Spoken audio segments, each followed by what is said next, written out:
En 1996, dans une petite ville des États-Unis, vivait un couple chrétien dévoué, Williams et Sophia. Ils étaient bien connus dans leur communauté pour leur chaleur humaine et leur engagement actif au sein de l'église locale, collaborant avec d'autres congrégations et reflétant les valeurs chrétiennes. Williams et Sophia étaient impatients d'avoir un enfant, et malgré les années qui passaient sans réponse, ils n'avaient jamais cessé de prier Dieu pour qu'il leur accorde ce bienfait. Leur foi, inébranlable, restait leur espoir, convaincus qu'un jour leur prière serait exaucée. Après une longue attente, leurs espoirs se concrétisèrent. Sophia tomba enceinte, 9 mois plus tard, un petit garçon en parfaite santé et adorable vint au monde. Ils le prénommèrent Allen, un prénom riche de sens et de tradition chrétienne. La naissance de leur fils remplit Williams et Sophia de bonheur, et ils éprouvaient une profonde gratitude envers Dieu pour cette bénédiction. Chaque soir, avant de se coucher, ils priaient, remerciant Dieu pour son amour et lui demandant de protéger leur famille. En tant que famille chrétienne dévouée, ils savaient que la prochaine étape pour Allen serait son baptême, un rite traditionnel transmis de génération en génération. Williams se souvenait avec émotion de son propre baptême et souhaitait offrir la même expérience sacrée à son fils. Les préparatifs de la cérémonie commencèrent avec enthousiasme. Sophia prit contact avec Liam, le pasteur de l'église, un homme de confiance qui avait toujours été proche d'eux.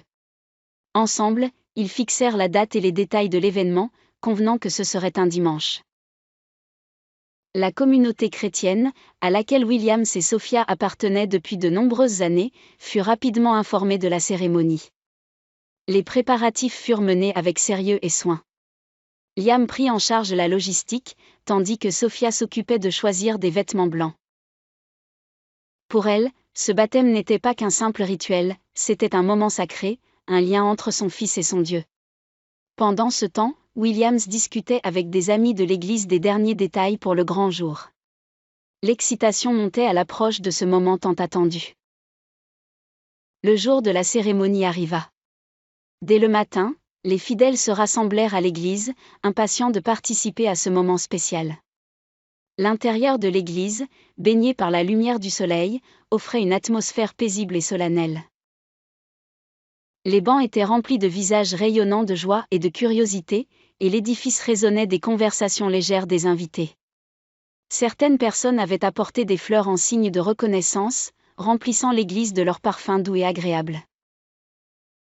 Le pasteur Liam, un homme d'âge moyen à l'apparence digne mais accueillante, se préparait à guider la cérémonie.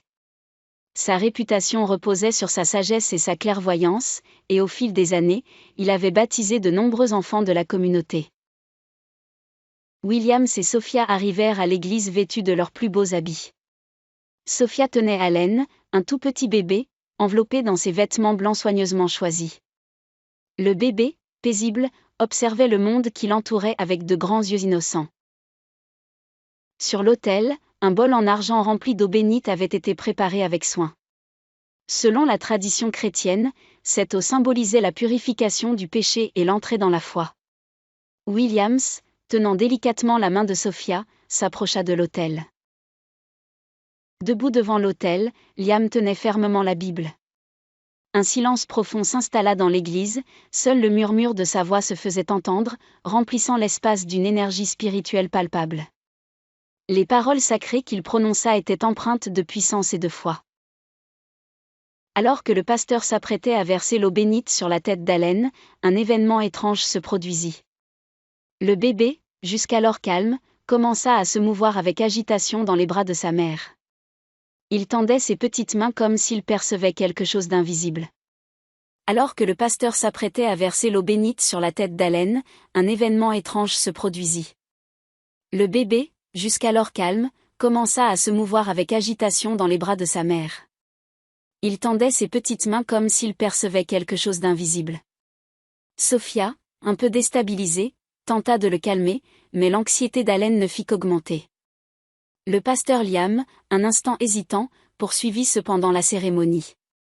Mais à peine l'eau bénite toucha-t-elle la tête d'Allen que, de manière surprenante, il s'écria d'une voix claire, « Allah Mohamed, un silence stupéfait s'abattit sur l'assemblée. Le pasteur Liam, interloqué, regarda tour à tour la congrégation et le bébé, son visage marqué par une profonde confusion. L'atmosphère qui, jusque-là, était paisible et solennelle, se transforma en un brouhaha de murmures. Les membres de l'assemblée commençaient à douter, se demandant si ce qu'ils venaient d'entendre était réel ou le fruit d'une illusion. Dans cette agitation, un membre de la congrégation, Youssef, qui avait assisté à de nombreux miracles, prit la parole.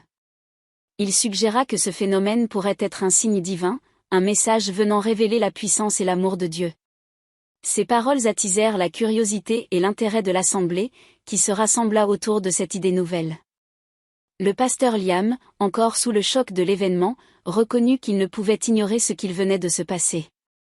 Bien que ses croyances diffèrent de celles suggérées par Youssef, il accepta que ce moment possédait une signification plus profonde que ce qu'il avait anticipé. Les échanges se poursuivirent, abordant des sujets tels que la foi, Dieu et le miracle qu'il venait de vivre. Après une longue réflexion, Williams et Sophia prirent une décision importante, ils interprétèrent cet événement comme un signe divin. Ils décidèrent alors d'adopter l'islam, convaincus que c'était la voie qu'Allah leur avait montrée, à travers les paroles miraculeuses de leur fils. Bien que cela ne les sépare pas totalement de leurs racines chrétiennes, cela leur donna une nouvelle perspective, leur offrant paix et reconnaissance pour la vérité qu'ils avaient découverte. Le récit de cet événement exceptionnel devint une légende au sein de la communauté chrétienne, poussant de nombreuses personnes à remettre en question leurs convictions et à explorer de nouvelles voies spirituelles.